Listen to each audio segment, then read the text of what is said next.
안녕하세요. 취업이 보인다의 조서연입니다. 오늘은 국경을 넘어 글로벌 인재로 성장하고 싶은 대한민국 청년들을 위한 시간이죠. 해외 취업 관련 소식 준비해봤습니다. 먼저 신세미 캐스터의 취업 정보 알려드림부터 만나보시죠.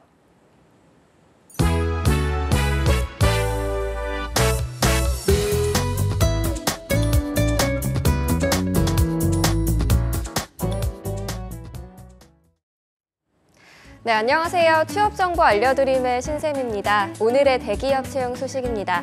먼저 삼성 웰스토리에서는 중국 법인인 상해 애보건의 영양사와 조리사, 영업 경력직을 모집하고 있습니다. 학사 이상으로 관련 경력이 2년 이상인 분들이 지원 가능하고요. 중국어 가능자와 중국어 어학 등급 보유자를 우대하고 있습니다. 지원서는 4월 5일 오후 5시까지 받습니다. 금호 아시아나 그룹에서는 아시아나 항공, 금호 리조트, 금호 건설 등에서 신입사원 공개 채용을 진행하고 있는데요.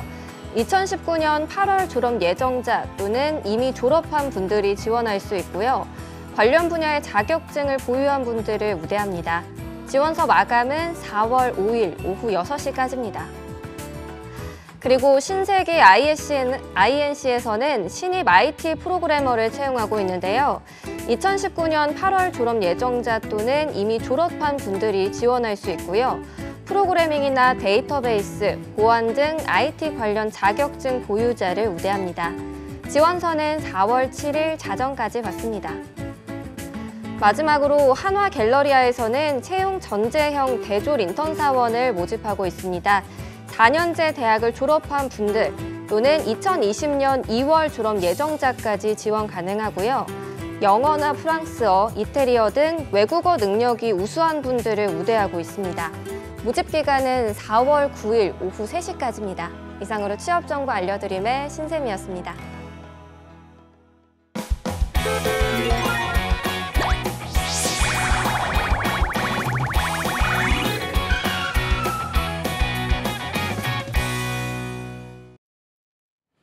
네, 해외 취업 어디까지 가봤니? 이번 시간에는요, 커리어 칼리지의 김한기 교수님과 함께합니다. 교수님 어서 오십시오. 네, 반갑습니다. 네, 교수님 어느새 4월이 됐습니다. 그러게요. 어제가 만우절이었더라고요. 혹시 네네. 좀 어제 재밌는 거짓말 같은 거 있으셨습니까? 모든 걸 차단하고 지냈습니다. 정말 한 건도 없이 네. 조용히 지냈어요. 네. 네. 저는 이제 결혼한다라고 했더니 아무도 안 믿으시더라고요. 네, 그 정도로 제가 평소에 신뢰를 잃은 인간이었나라는 생각이 들면서 네. 반성을 좀 하게 됐습니다. 잠깐 저희가 쉬는 시간에 독일 이야기를 좀 하다가 네. 다음 주나 다다음 주쯤에 이제 마무리를 하겠다라는 말씀하셨어요. 네네. 이제 슬슬 독일 이야기도 좀 마무리를 향해 달려가는 걸까요? 이제 본격적인 부분으로다가 진입을 하게 될 거고요. 네. 그 내용들을 짚어내시면 내가 어느 쪽으로 가면 되겠구나라는 그림이 이제 그려지실 수 있을 것 같아요. 알겠습니다. 오늘 어떤 부분 좀 알아볼까요? 네, 지난주에 저희가 사회보장 제도를 좀 말씀드리다가 종류 정도 말씀드리고서 마무리가 되었었습니다. 간단히 다시 한번 짚어드리자고 한다면 2001년 이후에 이제 독일의 경제 전반적으로 침체가 좀 있어가지고 아젠다 2019조 개혁 실시하면서 독일의 이제 사회보장 제도를 임금 부대 비용 상당히 많이 떨어뜨렸습니다. 유럽 다른 국가들에 비해서 그 비용들을 좀 부대 비용들을 줄였어요. 그 비용을 줄임으로 인해서 독일 내에서 어떠한 사회보장 제도들이 좀 강화되고 또 어떤 비율로 근로자와 사용자들이 납입을 하게 되는지 그 내용들을 오늘 좀 짚어볼 건데요. 네. 그런 내용들. 특히 사용자 부담 비중이 이제 91년도 대비해서 39.1% 정도 됐었거든요. 2003년도 구조개혁 이후에는 한 5.4% 정도 감소된 돼서 한 33.7% 정도 납입을 하고 있습니다. 알겠습니다. 그러면 좀 구체적으로 독일의 사회보장제도 어떤 항목들이 있는지 한번 살펴볼까요? 네네. 취업하시는 분들이 독일로 취업하시는 분들이라고 한다면 이 사회보장제도가 전체가 다 필요하지 않을 수도 있습니다만 취업을 하고 근무를 하다 보면 현지에서 체류하실 수도 있기 때문에 취업 시점으로만 보시지 마시고 장기적으로 이 사회보장제도를 좀 검토하실 필요가 있습니다. 네. 연금보험 같은 경우는 의무가입자예요. 모든 근로자들이 가입해야 되고요. 소득의 한 18.9% 정도를 연금으로 납입을 하는데 요거는 이제 근로자와 사용자가 반반씩 절반씩 부담을 하게 됩니다. 연금 수령 연령은 65세 우리나라랑 같고요. 특이한 거는 이제 중증 장애인인 경우는 63세부터 받을 수가 있어요. 그리고 2005년 연금 개혁하고 난 이후부터 2012년에서 29년 기간 중에는 이제 단계적으로 67세부터 연금을 수령할 수 있도록 상향 조정되고 있는 그런 추세입니다. 임금의 한 70% 정도 연금을 받으니까 상당히 뭐 적지 않은 금액을 받을 수가 있어요. 네. 두 번째로 의료보험을 좀 보게 되면은 의료보험도 자동으로 의무가입 됩니다. 근로자들. 다만 이제 고소득자인 경우에는 자동적으로 의무가입하는 것이 아니라 선택적으로 본인이 희망해서 가입을 하게 됩니다. 법정 의료 비율은 한 15.5% 정도가 되는데 이것도 반반씩 납입하시게 됩니다. 그 다음에 이제 취업하시는 분들한테 중요한 보험 중에 하나가 실업보험이죠. 예. 실업보험은 들어가면서 모든 근로자 전부 가입하게 되는데 그리고 각각 반씩 부담하는 것 똑같습니다.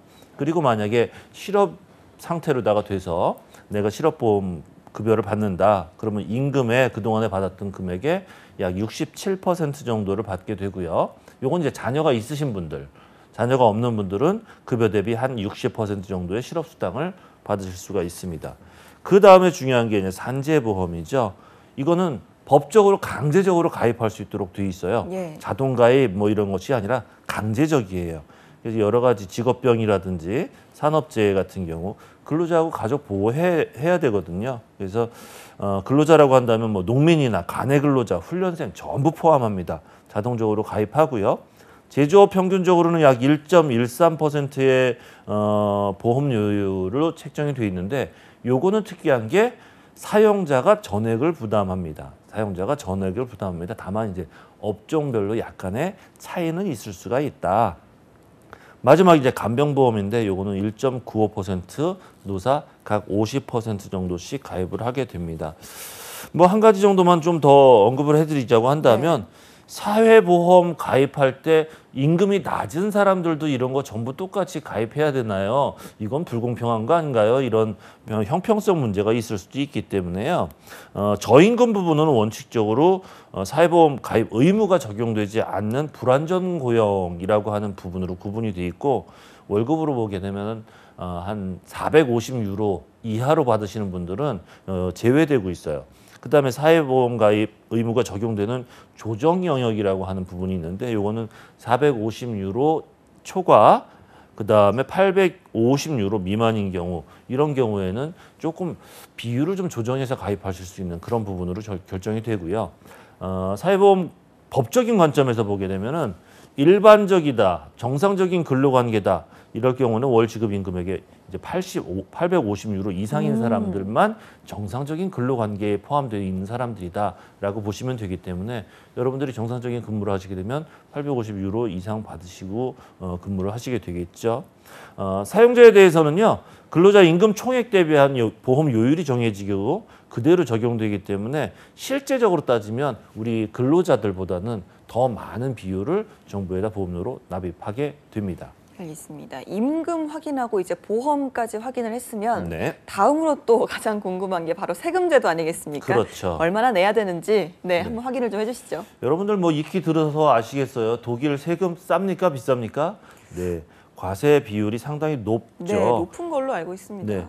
그리고 이제 그거 위에도 기타 사회 비용이 보장 비용이 상당히 높은 편이에요. 일반적으로는 실수령한 총 소득에서 30%에서 45% 정도를 제외한 금액, 그러니까 그 나머지 금액만 실제로 실소득으로 받으신다는 얘기예요. 만약에 예를 들어서 싱글 남성이나 여성이 한 달 소득 세금 포함해서 한 3,000유로 정도를 받는다라고 한다면 30% 정도 공제하고 난 1,900유로 정도를 받습니다. 약 220만 원 정도 되는 그 금액을 받아요. 그러니까 전체 연봉이라든지 이런 것들만 따지지 말아야 되고요. 우리나라에서 독일로 취업하시는 분들 같은 경우는 독일 높은 물가도 생각해야 되고 이 세금 부분 고민하셔야 됩니다. 요거 너무 높은 거 아니에요? 그래서 저 안 갈래요 이렇게 포기하시는 분도 있는데 요거는 제가 첫도에도 말씀드린 것처럼 나쁘게 보면 세금을 많이 받는 거고요. 좋게 보면 독일 자국민들이랑 동일한 대우를 해주기 위해서 세이브한다라고 판단하시면 틀리지 않을 것으로 보여집니다. 따라서 이제 세후 소득하고 기타 생활비 잘 고려하셔서 판단하시라는 말씀 제가 꼭 드리고 싶고요. 만약에 세금이 얼마나 들지 계산해 보고 싶다라고 한다면 독일 세금 계산기가 오픈이 되어 있는 게 있어요. 입력창에다가 브루토 네토 레크너라고 쓰시면 독일 내에서 얼마를 받고 세금을 얼마 정도 내게 됩니다라는 걸 계산하실 수 있으니까 참고하시기 바랍니다. 알겠습니다. 이렇게 좀 세금까지 알아봤고요. 네. 해외 취업할 때 좀 궁금한 것들 중에 하나가 네. 과연 우리나라 사람들이 얼마나 많이 진출을 해서 현지에서 일하고 있을까라는 부분 아니겠습니까? 그렇죠. 아무래도 좀 많이 일하고 있다고 하면 좀 안심되는 부분도 있을 것 같기도 하고요.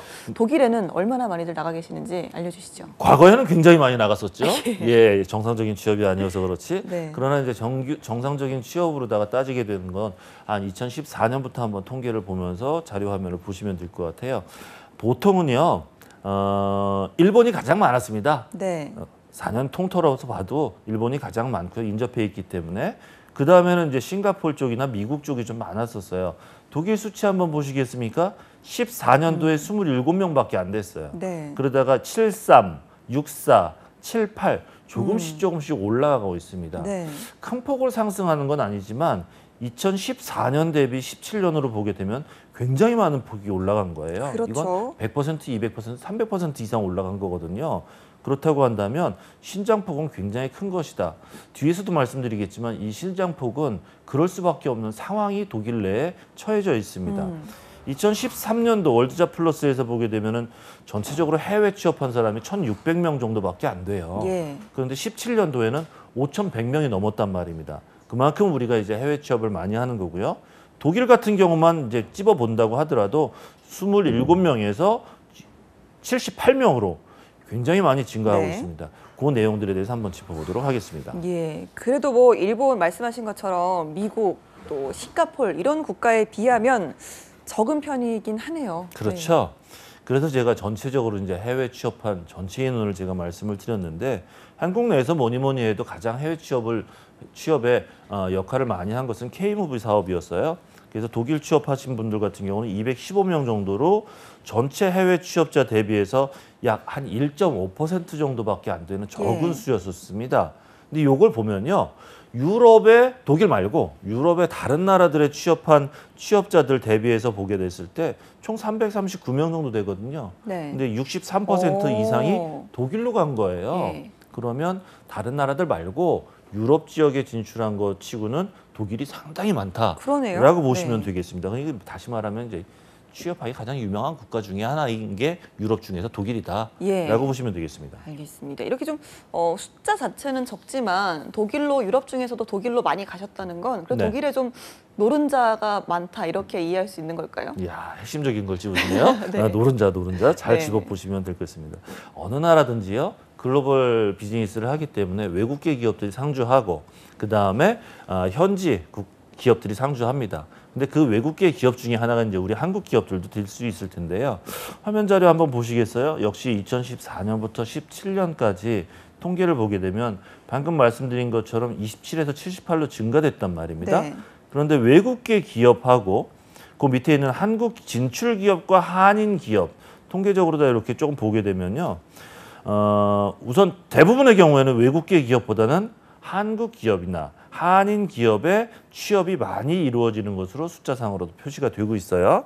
이런 현상은 왜 그러냐면 독일어 구사 능력에 한계가 있다는 거예요. 예. 그걸 토대로 해서 다른 이유들인데 상대적으로 독일어 능력을 크게 요구하지 않는 한국 기업이라든지 한국 사람들이 운영하는 그런 기업에 취업하는 것이 조금 더 수월한 측면이 그렇죠. 있기 때문에 그쪽으로 취업을 많이 하게 되는 거죠. 네. 그러면 또 외국계 기업도 꽤 많이 진출을 좀 했기 때문에 네네. 예, 많은 분들이 좀 그래도 독일어 구사에 있어서 좀 유능한 분들이 네. 취업을 하신 게 아닌가라는 생각이 그렇습니다. 듭니다. 그럼 이 중에서도요 한국인들이 주로 진출하는 분야, 주로 진출하는 직무는 어느 쪽인지도 궁금합니다. 네.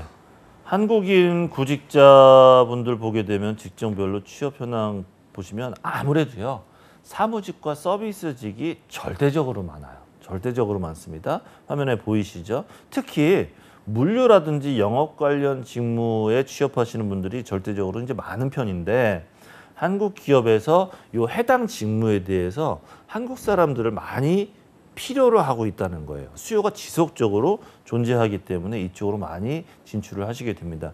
이런 현상은요, 독일 내의 현황으로 보게 되면 인력 부족 직종에 해당된다는 거예요.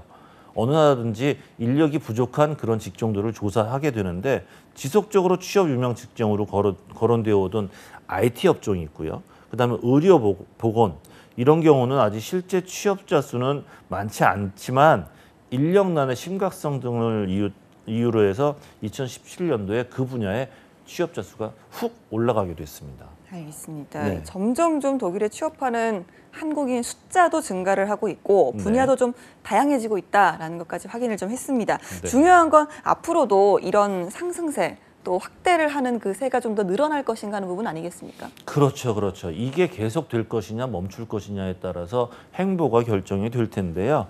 독일 정부에서 취하는 정책을 한번 참고를 해보시면 좋겠습니다. 작년 12월이에요. 작년 12월에 외국인들 고용 문턱 낮추겠다라고 해서 독일에서 이민법을 개정했습니다. 그리고 개정해서 아예 국회를 통과시켰어요. 실업률이 1990년대 이후에 통일 독일이죠. 이때 이후로 최저로 떨어진 가운데 심각하게 사람들을 구인난에 처해진 독일 기업들이 정부에 막 요구를 했습니다. 유능한 외국인들이라도 우리 취업시킬 수 있도록 채용할 수 있도록 오픈해 다오 그래서 이민법을 개정한 거예요. 특히 120만 개가량 비어 있어요. 뭐가? 전문직 일자리가. 독일의 전문직 일자리 120만 개가 지금 현재 비어 있는 상황이어서 EU, 유럽연합 밖에서도 근로자를 충원할 수 있도록 한 것입니다. 이게 사자 들어간 것들만 있는 게 아니라요. 기술직, 엔지니어직 다 포함되게 되겠죠. 그래서 이민법에서 외국인보다 과거에는 독일에서 외국인보다 자국민들, 독일인들에게 먼저 근로기회를 주던 우선권 검토 제도라는 게 폐지되었습니다. 그동안은 이제 외국인들이 나 취업하겠습니다라고 손 들고 올라와도 잠깐만 대기해봐. 우리나라 사람들 있나 먼저 보고 그다음에 유럽 국가에서 비슷한 자격이 있는 사람들이 있나 서칭한 다음에 그 다음에 다른 사람들한테 다른 국가에 있는 지원한 사람들한테 자리를 줬었는데요. EU 회원국 구직 대기자가 있는지 3개월 동안 이렇게 검토하는 걸 폐지했다는 얘기예요. 우리한테는 유리한 조건일 수밖에 없는 거죠. 우선권 검토로 인해서 실제적으로 취업 비자를 다 받을 수 있는 자격이 되는데도 캔슬되거나 업무를 시작해야 되는 시기가 점점 늦어나서 지쳐서 넉아웃되는 그런 경우들이 아주 비일비재했어요. 그래서 우선권 검토 통과하지 못해서 이런 실패한 사례들은 이제 감소되거나 없어질 수가 있다는 그런 말씀을 드립니다. 법 개정 후에 말씀을 드리자면 외국인이라도 이제 독일어가 좀 가능하고 생계 해결할 수 있으면 한 6개월 동안은 독일 내에서 구직 활동을 할 수 있도록 체류할 수 있도록 줍니다. 그리고 지금까지는 EU 밖에서 외국인들은 대학 교육 받은 전문 인력들만 독일의 일자리를 찾으면서 머물 수가 있었는데 특히 IT 분야 같은 경우 이런 경우에는 구인난이 심각하다고 말씀드렸잖아요. 졸업장, 직업교육 인증서 없어도 취업할 수 있습니다. 다만 이제 실제 업무 경험만 있으면 독일 내에 진출할 수 있으니까 이거 아주 혁신적인 일이라고 볼 수가 있어요. 그래서 국내 인재 독일 내에서 국내 인재 취업하는 행정 부담 상당히 완화됐고요. 독일인과 제도적으로 거의 비슷한 경쟁할 수 있는 그런 상황까지 도달해 있습니다. 예, 최근에 좀 독일 소식들을 보면요. 이민도 그렇고 고용도 그렇고 여러 가지로 문을 좀 많이 열어주는 것 같다라는 생각이 드는 것 같습니다. 아니 정말 말씀하신 것처럼 이렇게 좀 우선권 검토 같은 것 때문에 좀 발목이 많이 붙잡혔던 이 구직자들 같은 경우에는 굉장히 좀 많은 기회장이 열렸다고 볼 수도 있는 거네요. 그렇죠. 그분들뿐만이 아니라 이제 새로 진출하려고 하는 분들도 마찬가지입니다. 제발 그런 분들이 포기하고 한국으로 돌아와서 완전히 꿈을 접지 않으셨기를 기대하면서 말씀을 드리자면 분명히 이런 건 청신호긴 합니다. 좋은 신호인 건 분명한데요. 다만 이제 요게 독일 정부에서 지속적으로 유지시켜 줄 것인가 우선권 검토를 지금 폐지했는데 계속 폐지 상태로 가서 외국인들 우리나라 사람들이 취업할 때 좋을 것이냐 만약에 우선권 검토하는 거 다시 부활시켜버리면 그때는 상황이 좀 힘들어지게 됩니다. 그러니까 현재 상태로는 폐지된 상태니 유리하다. 그러나 지속적으로 이게 어떻게 되는지 추이 정도는 관찰을 하시면서 지원하시고서 노력하시면 좋겠습니다. 또 한 가지 이제 반가운 소식이 있는데요. 독일 노동시장하고 직업연구소에서 따르면 2018년도 3분기에 독일 내에 새로운 신규 일자리 수가 124만 개 정도로 증가한 거로 생겨난 거로 집계되어 있습니다. 예. 이건 사상 최대 기록이라고 해요. 그래서 신규 일자리 수요는 작년도 대비, 전년 대비 12.7% 정도 수직 상승하고 있고요. 5년 전에 비하면은 약 70% 정도나 증가한 거로 조사되고 있습니다. 이게 독일에서는 민트라고 하죠. IT, 엔지니어, 의사, 이공계 인력이 상당히 부족한 것으로 조사되고 여러 사람들이 예. 알고 있었는데 IAB 보고서에 의하면 금융이나 보험 업종을 제외하고 최근 5년간 신규 일자리가 수요가 굉장히 많이 증가한 것으로 보여집니다. 특히 아까도 말씀드렸죠. 대학 졸업장 없어도 취업 지원할 수 있다는 분야 말씀드리겠습니다. 농업, 건설업, 생산, 교통, 물류 분야 일자리 굉장히 많이 늘어났는데요. 농업은 367%, 건설은 106%, 생산 쪽은 90%, 교통이나 물류는 84%나 증가한 거로 나타났습니다. 여전히 인력난이 굉장히 심각한 것 같아요. 알겠습니다. 그래도 독일 취업이 예전보다는 많이 수월해졌다라는 걸 저희가 좀 알 수가 있는데요. 네. 주로 이 어떤 분야를 주목을 하면 좋을지 이 부분도 소개를 좀 해주시죠. 네네, 우리가 취업하기 위해서 이제 집중해야 하는 그런 영역이기도 하죠. 독일 상공회의소에서 작년도에 이제 조사한 내용입니다. 지난해 2만 4천 개 기업을 대상으로 해서 서베이를 한 결과 60%나 되는 기업에서 우리 인력 부족합니다라고 이야기했을 뿐만 네. 아니라 이 인력 부족 현상이 향후에 우리 회사의 존폐까지도 사업의 성패까지도 영향을 줄 수 있을 거다라고 이야기를 할 정도입니다. 그냥 부족하다고 이야기한 게 아니라 본인들의 생사까지 위협을 할 정도로 이 인력난이 중요하다고 생각하기 때문에 굉장히 뜨거운 감자라고 볼 수가 있는 영역이 되겠죠. 독일 경제연구소에서 44만 명 전문 인력이 부족합니다라고 얘기했고 연간 300억 유로 정도 한국 돈으로도 하게 되면 39조 원 정도나 매년 손실 보고 있다고 합니다. 좋은 사람 뽑지 못해서 그리고 기업이 제대로 비즈니스를 펼쳐나가지 못해서 우리나라에서 독일 내에서 39조씩이나 매년 손실 보고 있다라고 아주 강하게 정부에다 요청을 하고 있다는 거죠. 노동력 부족이 독일 경제 성장률을 매년 0.9%씩 발 뒤꿈치 붙들고서 계속 끌어내리고 있다고 네. 주장하고 있습니다. 이 화면에서도 보시게 되면 이제 몇 가지 취업 유망 산업을 좀 말씀드릴 건데 이건 이제 다음 주에 말씀드릴 거랑 런칭이 되는 브리칭이 되는 겁니다. IT 업종 한번 보시겠어요? 세부 직종 보시게 되면 프로그래머 포진되어 있고요. 그다음에 엔지니어가 있습니다. 기술자들이 있고요. IT와 관련된 컨설턴트 굉장히 중요한 역할로 부상되고 있기 때문에 컨설턴트 많이 채용되고 있고요. 그다음에 시스템을 관리하시는 분들 요 포지션들이 상당히 많이 오픈되어 있습니다. 다음에 IT 말고 그 다음에 엔지니어링 파트로 가게 되면 기계공학 파트 중요합니다. 메카트로닉스 굉장히 중요하고요. 에너지 공학 파트도 굉장히 직무가 급부상하고 있습니다. 다음 세 번째 이제 의료나 보건 쪽으로도 말씀을 드리자면 간호사 부분 역시 절대적으로 부족합니다. 네. 근데 예전에는 간호사 치료하고 주사 놓고 간호해주는 이것만이 의료 쪽이었는데 요즘엔 치료 쪽이 많이 들어가잖아요. 물리치료사, 재활치료사 이런 분들에 대한 수요도 굉장히 늘어나고 있습니다.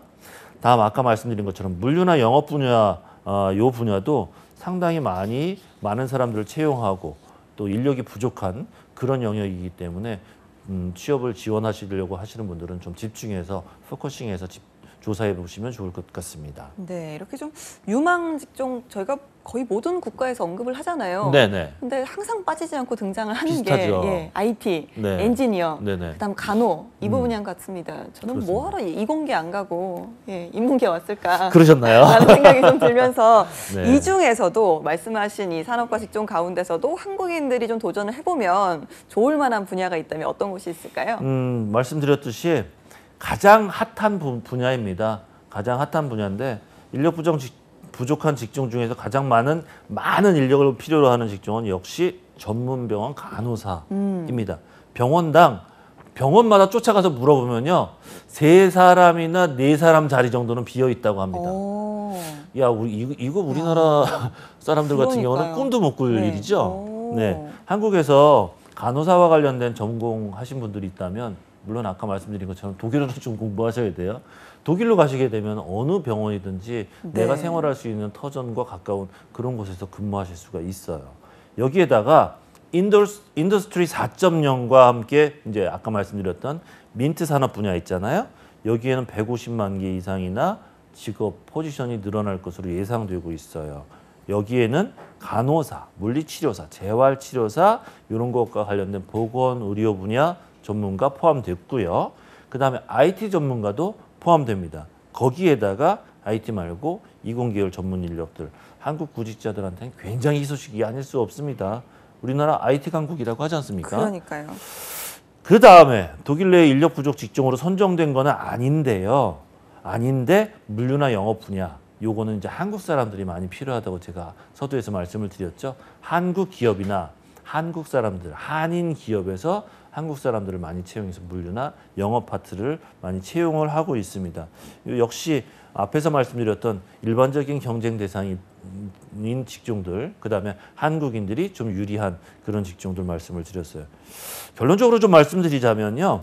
결국 이제 4년제 대학 학사 학위가 있어야 되거나 아니면 전문제도 이상의 학위가 있거나 뭐 공인 자격증을 취득해야 취업이 가능한 IT 업종 이런 것들이 좀 구분되어서 하나로 구분이 되고요. 두 번째는 이공계열에서 실제 엔지니어링을 할 수 있는 그런 분들이라면 유망하고요. 세 번째, 의료보건 서비스, 의사, 약사를 제외한 간호사, 치료사 등 이런 부분은 세 번째. 마지막으로 이제 한국 기업 말씀드렸던 물류, 유통, 영업직 요 직종을 독일 내에서 취업하기 가장 유망한 직종이구나라고 이해하시고 접근하시면 좋겠습니다. 알겠습니다. 이렇게 좀 관련 직종 전공자분들이나 네. 이런 분들은 좀 독일어만 좀 공부를 해두시면 상당히 전 세계 어디를 가서나 일할 수 있는 그런 시대가 오지 않을까라는 생각이 듭니다. 독일어가 쉽진 않죠. 그렇죠. 조금만 파이팅을 좀 더 하신다면. 네네네. 저희가 오늘 이렇게 좀 독일 취업 유망 산업 또 직종까지 알아봤는데요. 다음 시간에는 어떤 부분을 좀 알아볼까요? 제가 오늘 유망한 직종들을 말씀드렸으니 그럼 거기 들어가려면 뭐 준비해야 됩니까? 오. 내가 어떤 근육을 키워야 되나요? 네. 이런 내용을 좀 짚어보도록 하겠습니다. 알겠습니다. 다음 시간도 기대하도록 하겠습니다. 네. 오늘도 독일의 알찬 소식 갖고 함께해 주신 김환기 교수님 감사합니다. 감사합니다.